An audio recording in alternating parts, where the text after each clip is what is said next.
welcome to today's video. We are joined by Chip, my little Crested Gecko, who is finally getting his upgrade into a 2x2x2 Zen Habitats enclosure.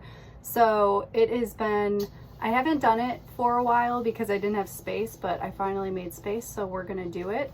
And here he is. I never have this cutie out because he doesn't really like being handled too much. He's hard to find, but he's so cute. So we're gonna go ahead and put him in his enclosure, and I'm gonna show you guys how I built it and all that good stuff. So I hope you guys enjoy the video. So it's upside down right now, but this is the 2x2x2 Zen Habitats enclosure, and I took everything out. So I have all of the parts out and open, and something that was really nice about this time I opened it was like the door over there and the panels are usually coated with brown paper, and they switched it out to, let me see if I can find a bit of it. It's a plastic like this, and it's so nice because it comes off so easily compared to the brown paper that they used to have.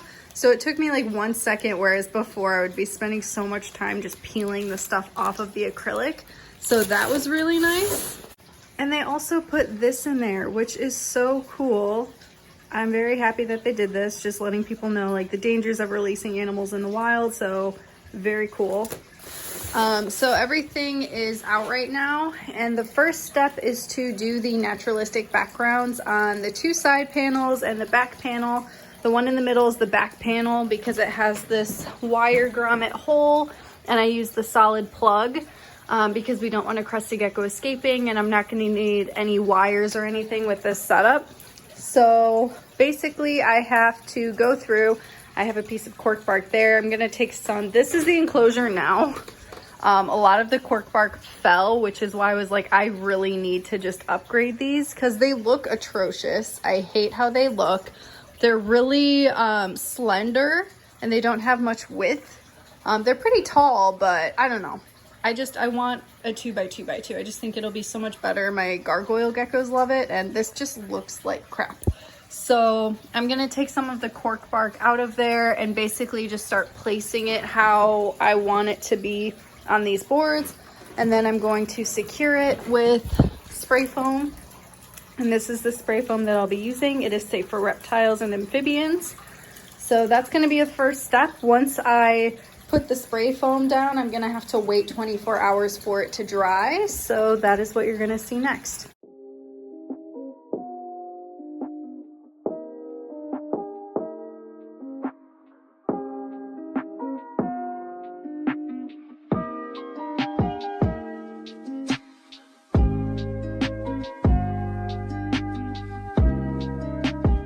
I just finished spray foaming, and I have to wait 24 hours for this to dry and expand.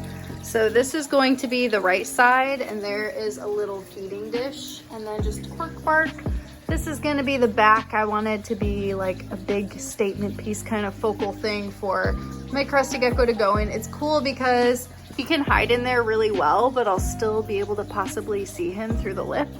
So I like that. And then here's just another big one to climb on.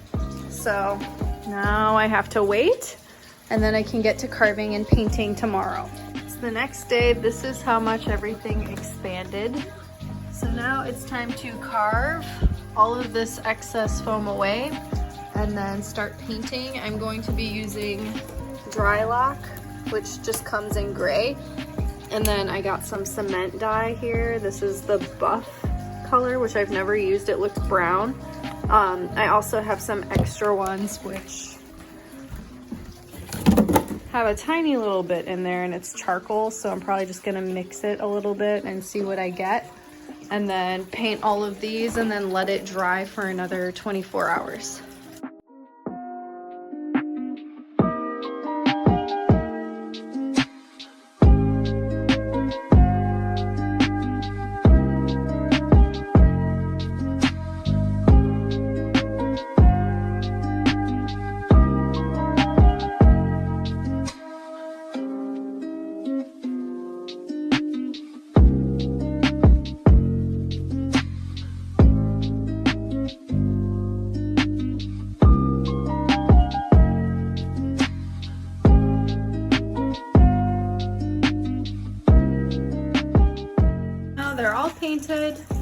And what I did was I took this sphagnum moss that I had, it was just some extra moss I had, and I sprinkled it on top of the paint while it was wet.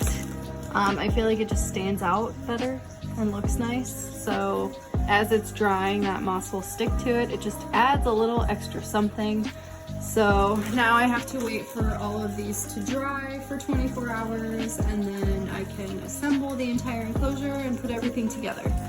So fast forwarding a little bit, it is the next day. I actually just went ahead and built the entire enclosure and I stacked it up here.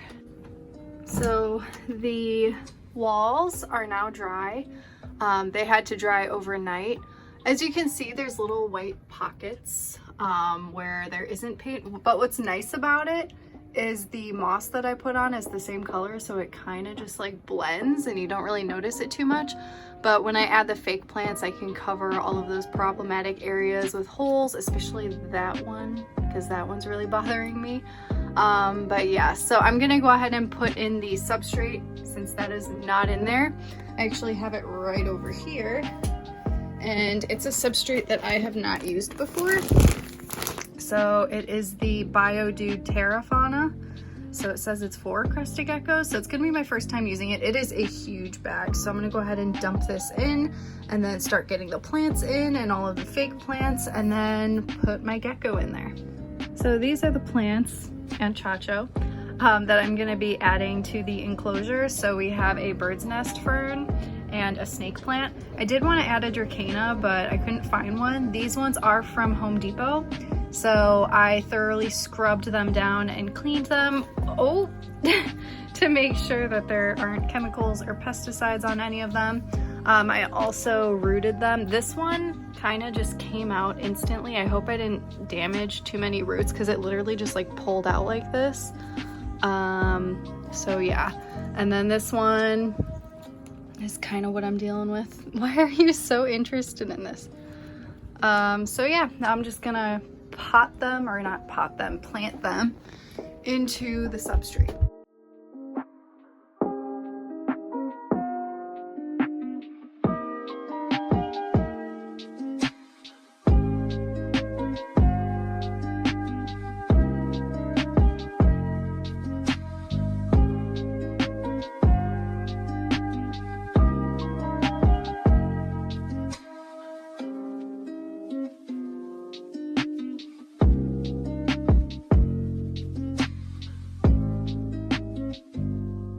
So here's little Chip.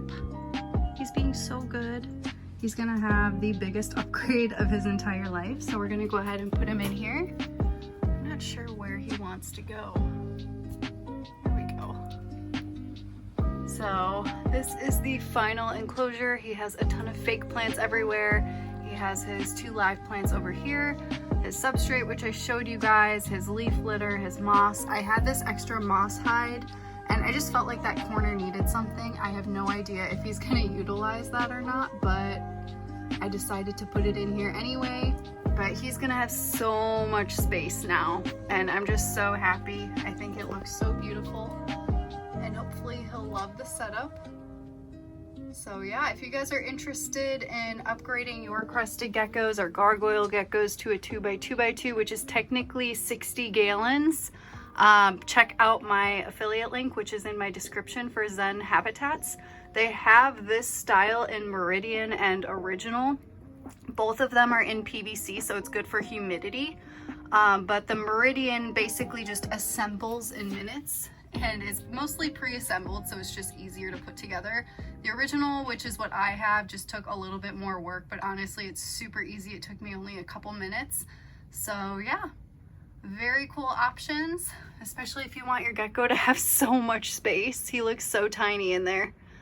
So yeah, I hope you guys enjoyed today's video. If you have any questions or comments, leave it in the comment section, and I will see you guys in the